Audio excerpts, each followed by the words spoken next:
Recently, in the news, a film has made some headlines and made some waves.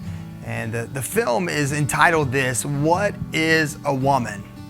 Matt Walsh, a conservative journalist from the Daily Wire, goes around and he asks people in this documentary of sorts to define what a woman is. You know, I think that if we think back a number of years, we would think, what a preposterous idea for a film. It couldn't be but so long. But what we've seen is that in our culture today, gender is one of the things that has been attacked. We're going to be talking about that today as we look at the Bible and we ask ourselves, what's so specific about gender? Thank you so much for joining us. We're in our series, Making Home Work. And we're trying to raise and have a godly home, raise godly children in the midst of a world and a secular society that is trying to come against us. I don't know what your role is as a parent or grandparent, aunt, uncle, friend, but I know that whatever you are, you have influence. You have influence. And we want to exert the influence that we have and use it for good. And we want to influence for the kingdom of Christ. And so I encourage you to take the influence that you have and use that for God and for His kingdom. This week's lesson is on this. What's so specific about gender? What's so specific about gender? If there's an issue that our society seems to be profoundly confused about, it seems to be this issue of gender identity. See, I think we've confused the words like tolerance and acceptance, the words like love and marriage. And those who have an anti-God agenda have turned God's created design inside out, upside down, and they've begun to cause confusion among our own kids in this generation on things that are core to who we are, things such even as our gender.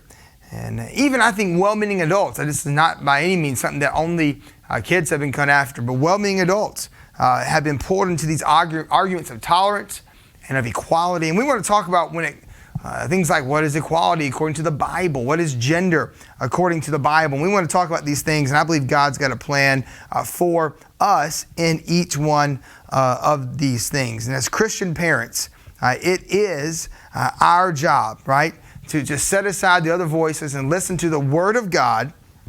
And from the Word of God, we see how we can help our children enjoy the God-created identity that they have. And I think you probably already know this, but in case you don't realize, there's a war going on. A war for the hearts, the mind, the body of our children, for all of us really. And God has designed us to glorify Him with those things. But what the devil and the secularism of our world created from this philosophy of anti-God has tried to take the very core beliefs of what God teaches and flip those around and change what God has said. The Bible very clearly states that God created male and female. If you have your Bible, we're going to look at some verses in Genesis. Genesis chapter 1, verse 27 says, "So God created man in His own image. In the image of God created He them. Male and female created He them." All right, so He creates them in His image, and He creates them male and female. And it's God who first sets aside the distinction. As we'll see, He strictly prohibits the two roles here not to be blurred, much less exchanged. And so He says, I created them male and female. And it's so important for us as Christian parents to anchor our own children in God's original design for them. See, the confusion of the sex roles that has taken place is such a particular evil thing because it attacks and corrupts the biblical plan for the family. And we know that as the family goes, so goes society. Family being one of the three things that God instituted and created Himself, the family, the government, and the local church. And He institutes these societies and put these in place. And when families begin to disintegrate, really all the society feels the reverberations that happen of the disintegration of the nuclear family. And the most ungodly societies in history, including like Sodom and Gomorrah or societies like Rome, and many of the other parts of the world today, they've been plagued by the perversion of roles, sexuality, and taking, again, something that God created as a good thing and perverting those things. And no doubt Satan is so intent on destroying my family and on destroying your family as well. Here in America, I believe we're just beginning to discover the results of promoting the promiscuity and the freedom, the idea that you live for self, and then the fallout from that is as it is, that there are no absolutes. And we may not be able to reverse that because sin grows worse and worse, but what we can determine, as for me and my house, we will serve the Lord, and we can make our homework for God's glory. So I want us to talk about some things today I believe that will be helpful as we ask ourselves the question, what's so specific about gender? The first one we need to understand is this: the foundation of God-given identity. The foundation of God-given identity. Now, I read for you that verse there, Genesis 1:27. Look at verse 26 just before there. It says, "And God said, let us make man in our image, after our likeness, and let them have dominion over the fish of the sea, and over the fowl of the air, and over the cattle, and over all the earth, and over every creeping thing that creepeth upon the earth." So gender identity issues, they are core to who we are as individuals, to the sacredness of the individualism that God's created us with. Two important, vital truths that we must know. Number one, that men and women are created equal in God's image. They are equal in God's image. Men and women are equal in God's image. But number two, men and women are diverse in their own physical design. So God made us with an equality, but He also made us with differences. We're equal in God's image. When God made Adam and Eve, He gave them both the same human nature. James 3:9 actually refers to this and says, which are made after the similitude of God, or after the image of God. And it's the very fact that they both were created in the image of God that sets them above the animal kingdom. It gave them a peculiar worth or dignity above everything else around them. So what does it mean to be made in the image of God? Does that mean that God looks like me and I look like God? No, it means that I have an intellect, I have a will, I have emotion, I have a moral sense about me. I have my own volition, my own understanding. I have my own ability to reason. I have my own eternal soul that can communicate with the Creator God that made me. In all of those ways, men and women are the same. Intellectual rights, spiritual rights, and all those things. We have the same responsibility to God. We are absolutely equal. We have the same need for salvation from Jesus Christ. We are all on equal footing in all of these things. So we are equal in God's image, but we are, secondly, diverse in physical design. Where Genesis 1:27 says, male and female created He them. As in English, the Hebrew uses two different words. Just like we use a male and female, it's two words. The same thing in Hebrew. The word zakar, which comes from another Hebrew word, meaning to remember. All right, maybe that's why the ego of men, they want to be remembered. That's their name is zakar, they're to be remembered. And then you have female, nekabah, and it simply means distinct from male. And so there's two words that are used here in the very original writings here in Hebrew, and they're referring there to the differences, the two genders, the distinctions in the physical design. Genesis 1:28 explains the purpose for those differences. Genesis 1:28 says this, and God blessed them, and God said unto them, be fruitful and multiply and replenish the earth and subdue it and have dominion over the fish of the sea, over the fowl of the air, and over every living thing that moveth upon the earth. So what was God's purpose in a word? The purpose was procreation. All right, so not every man or woman will marry. Not every couple will or is able to have children. Generally speaking, though, procreation is the natural result of marriage.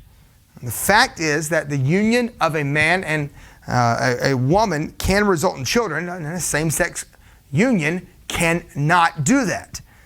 So although there's some legitimate discussions maybe regarding culturally imposed distinctions on gender roles and those different things, and people can work, and we can all do different jobs. I understand we can share equality in that sense. We do have to acknowledge that The basic distinction in physical design between men and women was there with the purpose of procreation. It's God's idea.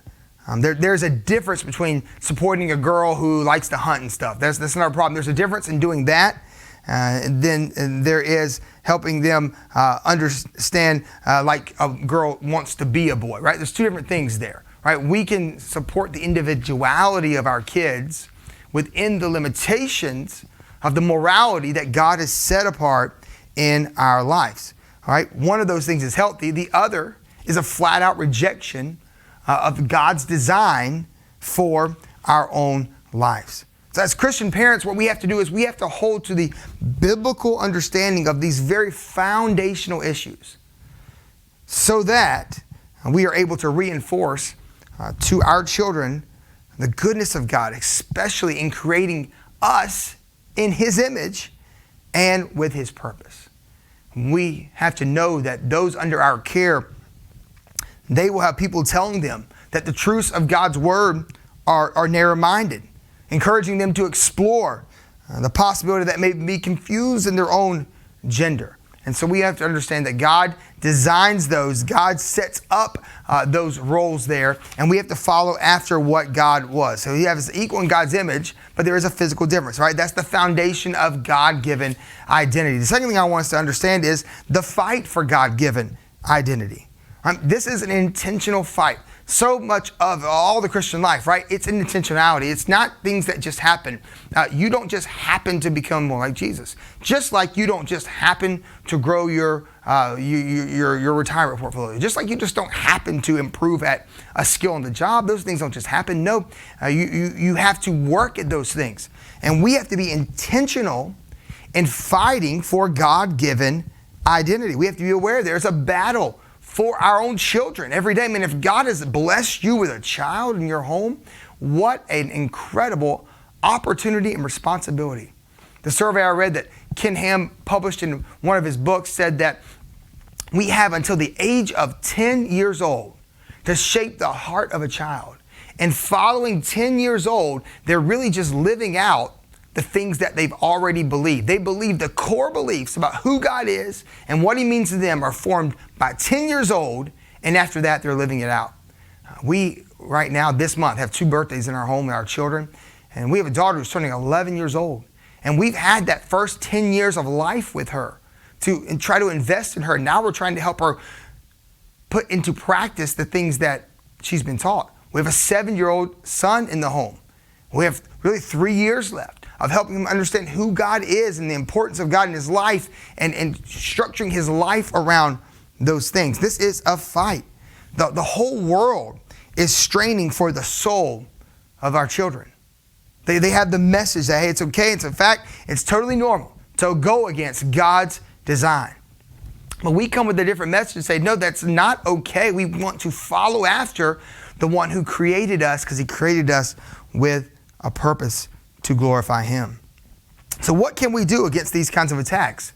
There's several things I believe that we can do. Number one, we have to avoid ungodly influence. Psalm 1:1 puts it very plainly when it says, "Blessed is the man that walketh not in the counsel of the ungodly, nor standeth in the way of sinners, nor sitteth in the seat of the scornful." Man, I want to stay away from those things. There are ungodly influences that I need to guard against my own life, and I need to guard against in my children's lives. Let me ask you, what influences are in your children's lives? If you think about it right now, what influences does your teenager have? What influence does your elementary child have? What about your grandkids? I know you don't have direct influence over them, but what about them? What influence they have? You in your life, you have influences, right? We understand influences are things we see, things we watch, things we hear, things we observe, all these different things and things we think about. They're all brought about by all these things that we take in with our senses, places we go, all these different things. And your kids are no different. They have so much influence. And as they're being influenced, they are facing decisions that are forming who they were. There was a department store here in the United States that announced that it would exert its influence. It said it would be eliminating the boys and girls toys. It would even be eliminating things like blue and pink as far as kind of pushing marketing towards that. and just having stuff for everyone where boys could play with the baby dolls and vice versa, all those kinds of things back and forth. What's going on there? What's going on there is an agenda to remove the idea of what God has put into place. This is not just marketing. This is not just those things. This is an anti-God culture coming against the ways of God, trying to remove the people of God from being salt and light in what they're doing. And we want to be different. We want to be aware of the influences that we are allowing. We want to be aware of those things. Heard of a school in Lincoln, Nebraska, and instead of asking the boys and girls to line up, like I'm sure you did, like I did, and we line up in the boys' line, the girls' line. Instead, they would say, line up in a milk line if you like milk, or in the juice line if you like juice, and those kinds of things. And man, we go, oh, that's fun for the kids. No, you don't have to have boys and girls' lines. And I get there's some flexibility there if it's all in fun. But the purpose was this, when you read through the article, right? What they were trying to do there, they're opening up for us to have a tolerance, right? It's okay for others that aren't like me. I can be tolerant of them. And it's okay. We can have a tolerance. The Bible talks about having a love. There's a Christ-like love and a burden for other people. But a Christ-like love sees someone where they are and loves them so much that they don't want them to stay where they are. When Jesus saw me in my sin, he loved me so much that he didn't allow me to stay in my sin. No, he wanted me to be saved from that sin. He wanted me to be changed from that sin. And that's Christ-like love. That's the love that we're to have. Not a tolerance that allows all things, but a love that says, man, you can be changed by the grace of God. A tolerance agenda is anything but tolerant for those who believe, who don't believe in the tolerance you're pushing. Let's say that is this, the transgender movement or the homosexual movement or whatever the situation may be. We look at those things, and if you're tolerant with those things, they're good with that. But if you're not tolerant of them, they don't tolerate you, right? So we understand that it's not about tolerance, it's about a biblical love. Biblical love is a sacrificial love, a love that loves you so much, it doesn't want you to stay where you are. Just as I would protect my own kids from physical harm if someone was trying to hurt them, I should protect them from spiritual and emotional harm by those who would assault their identity, by those who would try to yield their influence upon them. I need to be tirelessly vigilant against ungodly influences. Hey, I may not be able to do as much about your home, but I can about my home. And the point of these lessons is to try to encourage you from the Word of God to take a stand, to determine that you can make a difference for your home. And if every born-again child of God would say, in my home, as for me and my house, we will serve the Lord. What a difference that would make for your home, and then for our homes, and for our local church, and for my city where I live here in Raleigh, North Carolina, and our region. Man, the home is so integral. The bottom line is there is a battle for your child's heart, and you need to be right in the middle of that battle. You cannot be passive, chalking it up to just, well, we have our differences, or man, times sure are changing. It's not like it was when I grew up. And we just think, man, maybe you're a grandparent or somebody that's already had kids in the home, and you go, man, I'm glad I'm not raising kids today. Just remember, there are people in your church, there are Christians that are raising kids. Let's determine we're going to have the right kind of influence. So there's some ungodly influence we need to stay away from. But can I encourage you to do this? Secondly, how about you follow biblical counsel and introducing your children to godly influences? See, I believe that every child of God is meant to be a part of a local church.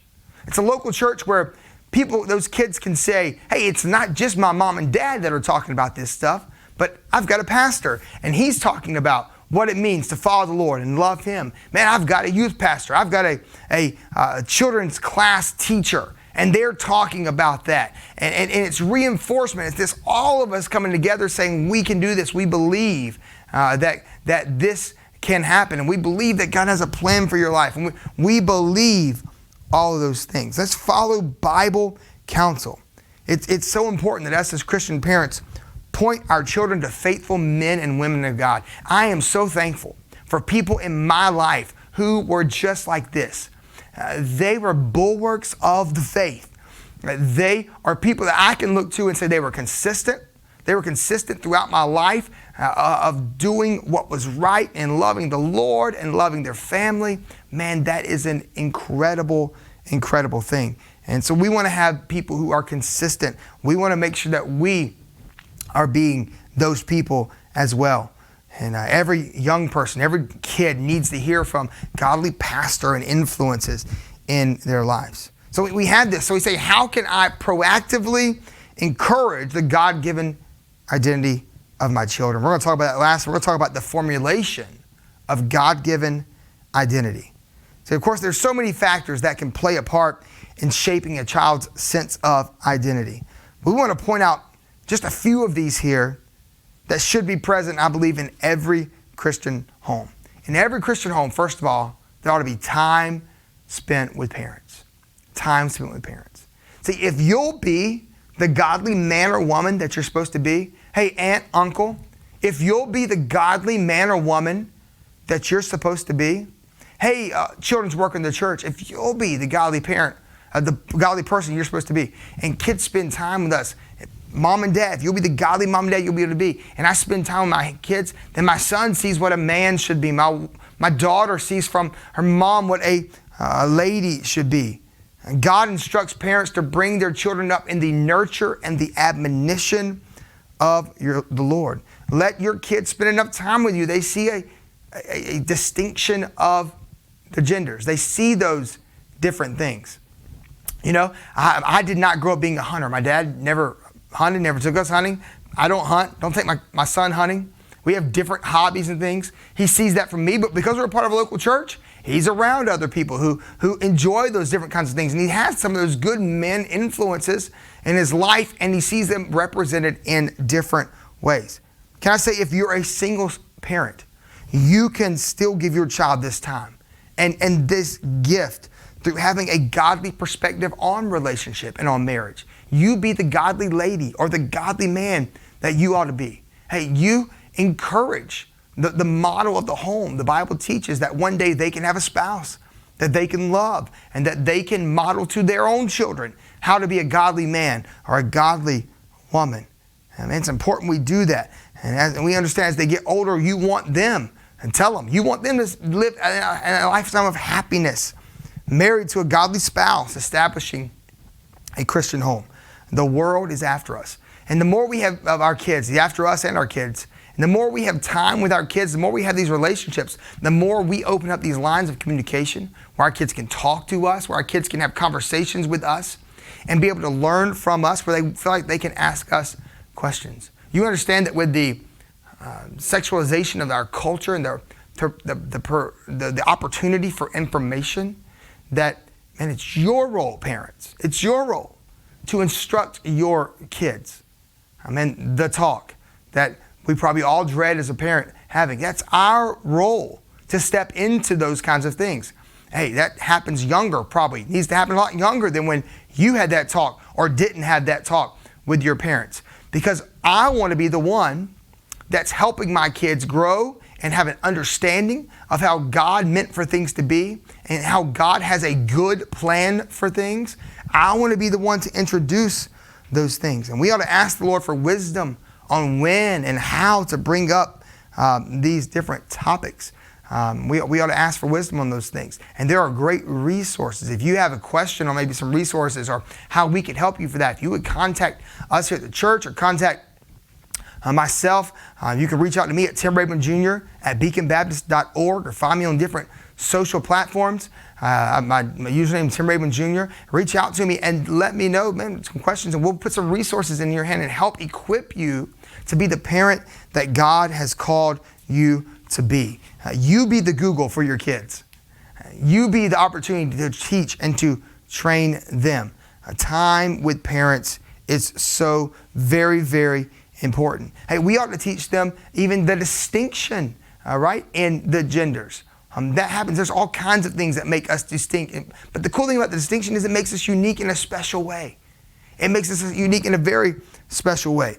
And we are to follow after Christ. 1 Peter 1:14 says, as obedient children, not fashioning yourselves according to the former lust in your ignorance, but as he which has called you is holy, So be holy in all manner of conversations. That word conversation just means your lifestyle. Hey, the way you live your life holy. Holy and set apart to God. Set apart to Him. And now we all have different standards of holiness in our home. There's different things that you may believe in your home or how you were raised. What's important though is that we look for standards of holiness, and we uphold those, and we train our children. We teach them the Bible principles, and then we let them know there's some things that we're going to do or we're not going to do because we believe those are best in our home. And we put those things together. And we need to understand that regardless of the specific standards of holiness in our home, that we should set boundaries and we should hold to the boundaries that have been set. So we can have time with our kids. We can have a distinction in how we live our life. We ought to have balanced activities. We only get one very brief glimpse into Jesus' life as a kid. And that's from Luke 2:52. And it says this, and Jesus increased in wisdom and stature and in favor with God and with man. A lot of different things, right? Wisdom, stature, he grows, he's learning, he's enjoying. I think Jesus probably had an enjoyable childhood that he would have liked playing games with his brother and sister, and he would enjoy doing those kinds of things. And we ought to encourage balanced activities. We ought to spend our time with our children in those activities. We ought to model traits for them. Pass along things that we've learned or things that we do. We pass those things along and allow yourself to be the model for them to follow after. I'll tell you another thing, if we want to make sure that we are modeling and passing along and fulfilling our role for this gender and all these things, we want to make sure that they have godly friends and godly associations. Hey, know your kids' interests. Check out what they are posting. Man, I already understand with a 7, 11-year-old, new things happen, new things come, and we are having to learn a game platform or having to learn these things. If we're going to allow them on those things, don't be the naive parent. Be in the know. Spend the time to learn, to observe. You're not being a helicopter mom or dad because you want to know who your kids are talking to online. No, you're being a good mom or dad by wanting to know that. Let them know that you're doing that because you love them. And if you'll start that young, they won't think about that in the same way as those of you maybe that now have teenagers and you need to lock down some of those kinds of things. Now, be careful of internet access and those kinds of things. You know what we ought to do? I don't know how much sometimes we don't ignore those things. What we do is we teach responsibility with those things. Teach responsible use that are age appropriate for those things. And so that when they leave our home one day, our kids are enabled not just with the freedom they go, I can do what I want to do now. No. We've taught you the principles now that you can do what's right in this ungodly culture around you. Hey, not only know all those things about your kids, know your kids, your friends, the parents of your kids' friends. Get to know those people. People who will have other influence on your kids. Know those people. You know, in the world that seeks to intentionally break the God-created distinction between male and female, you and I, we have to work intentionally to shape the gender identity of our sons, our daughters, of those people in our influence. Your child is a gift from God to you. A gift that is on loan though, because we are stewards. We are managers of every good gift that comes from above. Our children are the greatest, most precious thing that's been given to us outside of our own salvation. And they deserve our protection and our care. Can I encourage you? Fight for your children. Pray for them. Intentionally encourage them to be who God created them to be. And you can make sure they understand that God's created them in a special, unique way, with a special, unique purpose to glorify and to honor Him with their lives. Thank you so much for being a part of this talk today. I hope it's been a help and an encouragement to you to stay in the fight. And we do these every single week. And we've been in this series now for several weeks. And so if you want to go back, you can find more of these lessons at our Beacon Baptist Church YouTube or Facebook page as we begin going through these lessons on making homework, and we'll do this several more lessons. I pray this will be a help to you. Maybe you have someone that you'd like to send this to. Send them a text with a link, or share this actual video and let them know that they can be a part of this and be a help to them. And our goal here at Beacon Baptist Church, we exist to help you find and follow Jesus. And we want you to do that wherever you are on that path. You find and you follow him, and he'll make all the difference in your life. May the Lord bless you, and may he keep you. May he make his face to shine upon you. May he lift up his countenance upon you, be gracious unto you, and give you peace.